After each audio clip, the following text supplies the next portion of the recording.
On the adjournment, and I'd like to welcome Minister Riley back to the House, and I'll call on Senator Jillian van Turnhout to move for a motion. Thank you very much. Senator. Thank you very much. And firstly, Minister, thank you very much for facilitating and coming into the House. I know it's an extremely busy day, but you know and I know that the issue of stroke awareness is very important to both of us.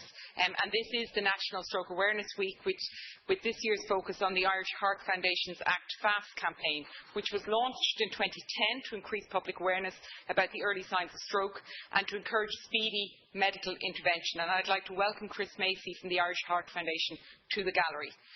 Under an adjournment motion in January last year, I raised the issue, Minister, of stroke rehabilitation services, and you know I've raised it several times at the Health Committee before you.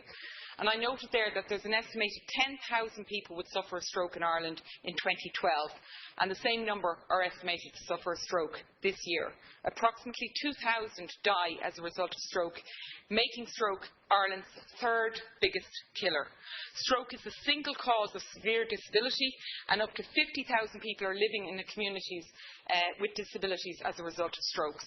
In addition to the devastating impact stroke has on the sufferer and their family, the financial cost of strokes is huge. The ERSI estimated that in 2010 the direct annual cost of stroke was 557 million, of which as much as 414 million is spent on nursing home care, and there is nothing to indicate that this cost has fallen in the past 3 years. In the face of these stark figures, the Irish Heart Foundation's Act Fast campaign is a commendable initiative which I believe warrants state support. The campaign, while still in its infancy, has been a resounding success to date, particularly in raising public awareness of stroke warning signs through the first 3 letters of the acronym FAST. Face has their face fallen on one side. Arms, can they raise both arms and keep them elevated? Speech, is their speech slurred? Indeed, the most recent Irish Heart Foundation's Attitude and Behaviour Survey found that there had been a 190% increase in awareness on these warning signs. This increased awareness, along with the rapid development of the 24/7 thrombolysis services nationally by the HSE's National Stroke Programme, has contributed to a 400% increase in the numbers receiving life-changing clot-busting treatment, and has helped cut death and disability rates from stroke significantly against demographic and international trends. However, arguably the most important last letter of the acronym, since it is the call to action, T, time to call 999 if you see any of these signs, has not had the desired impact, with over just half of the respondents surveyed saying they would call an ambulance.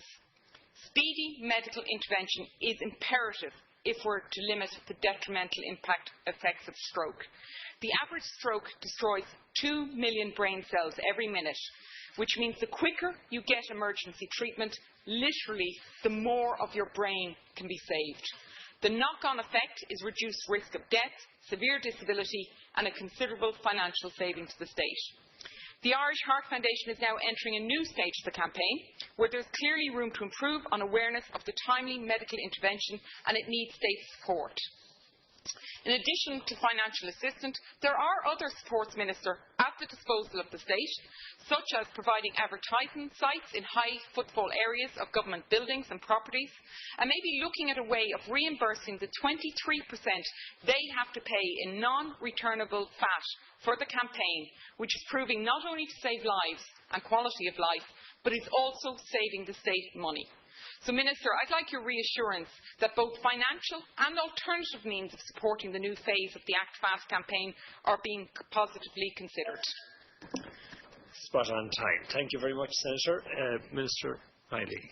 Well, I'd like to thank the Senator at the outset for raising this important issue and for raising awareness in the week that's in it. She's absolutely right about the figures. They're staggering. 10,000 strokes a year. It's very, very serious. But I think we should acknowledge the growth in public awareness of stroke warning signs, as the Senator has outlined, and also the improvements that have been noted and recently confirmed by the HSE. The FAST campaign coincided with a major development of stroke services nationally, including an increase in the number of stroke units from 6 to 27 units around the country, and the expansion of 24/7, 24-hour thrombolysis treatment from a small number of hospitals, mainly in urban areas, to all hospitals that treat stroke patients. The FAST campaign has assisted health services to maximise the impact of the stroke service improvements. The HSE has advised my department that it provided 268,000 last year and 308,000 this year to the Irish Heart Foundation to help with its various health promotion activities, and like you, I'd like to welcome their presence here.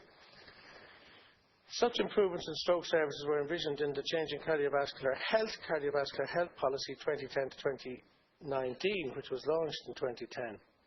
And this establishes a framework for the prevention, detection and treatment of cardiovascular diseases, including stroke, which seeks to ensure an integrated and quality-assured approach in their management so as to reduce the burden of these conditions. I could go through the rest of this, but I'd much prefer to talk about prevention, to be quite honest. In this country, we have a long history politically of engaging in expensive developments, and they're necessary, and politicians are always very pleased to open up a new wing of a hospital or an MRI scanner, but have been reluctant in the past to invest in public health initiatives that can save many more lives. When we look at the cause of stroke, we see our old friends, the enemy again, tobacco, a huge cause of stroke. And if we could keep our children and the next generation from starting on this habit, it would be an awful lot easier than trying to get them to quit. It would also prevent a huge number of strokes per year. Obesity is another issue, which leads to diabetes and hypertension, which is well known to be associated with stroke. And of course, the issue of alcohol has to be mentioned as well, because alcohol has peculiar properties in relation to blood pressure. It's known to cause vasodilation peripherally, so you'd imagine it would drop your blood pressure, but it causes splanchnic vasoconstriction, which actually causes your blood pressure to go up. So it's a risk factor too. Much of our figures relating to stroke are preventable if these areas were tackled. And I mentioned earlier in the House the whole issue of Healthy Ireland and the government's commitment to that across government. I'm the Minister for Health, as I said, but I often feel I'm the Minister for ill health, because all we talk about is disease and illness, when really what we need is to keep people well. The Department of Health can't do that on its own. It needs the Department of Justice to keep our streets safe so people can exercise. It needs the Department of Finance in the manner in which it taxes and incentivises certain types of, and disincentivises certain types of behaviours. It needs the Department of Environment to give us a safe place and well lit at night to exercise.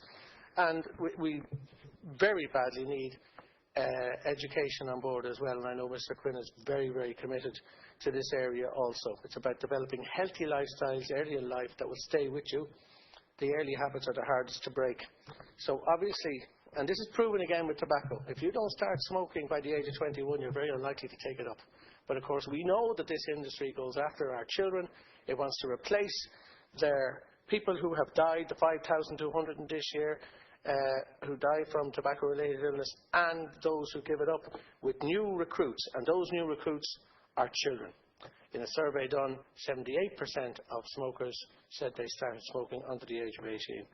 So, yes, it's wonderful we've got a new stroke programme, that we're saving a life a week, and now I'm told a life per day in terms of the new initiatives that we've undertaken.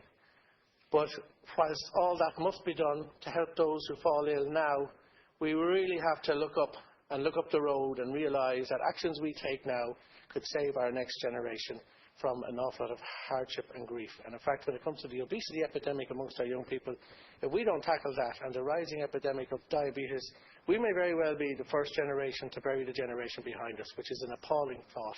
No parent wants to be at their child's graveside. Thank you. Minister, just very briefly, absolutely. I totally support you on the preventative measures on tobacco and alcohol and obesity, and anything that I can do to be supportive. Strokes are Ireland's third biggest killer, so I would ask you to give consideration to the financial assistance that I've suggested, and perhaps, as I said, maybe to look at other areas like using government buildings for billboard spaces, or reimbursing the 23% VAT. Because, Minister, this is a public health awareness campaign. You could argue the state should be doing this campaign for the FAST campaign. So perhaps there's a way that the government could in some way, as I said, 23% VAT, maybe refund that to the Irish Heart Foundation. Thank you, Senator. Final word, Minister. I'm very happy to say that we do have a cross-government support for these initiatives, particularly the initiative of Healthy Ireland. But I would have to engage with my colleague, the Minister for Finance, in order to achieve the VAT reduction that you seek, or the reimbursement.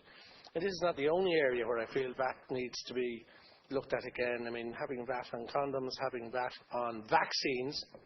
If they're tablets or liquid medicine, there's no VAT. But because it's not either in those categories and it comes in an injectable form, there is VAT on it. So there's a range of areas that I would like to discuss with the Minister, and I certainly will do. But as you know, we are in very constrained financial times, and it's difficult to seek to reduce the exchequer return in any real sense. Can I make one last point, though, which I think is valid to make?